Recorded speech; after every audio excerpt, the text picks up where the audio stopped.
Hi everyone, in this video I will show you how you can add border in the PowerPoint slide.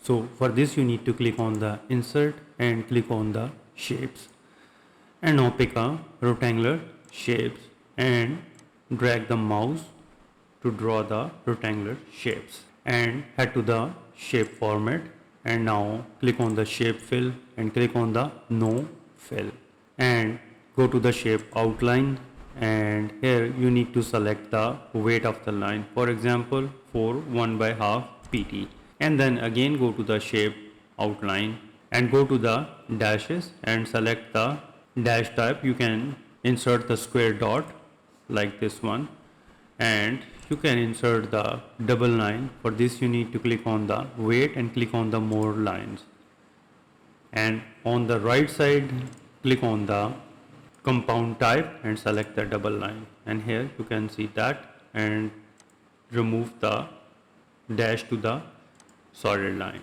You can change the color from here, and here you can select the color of your choice, for example this one, and increase the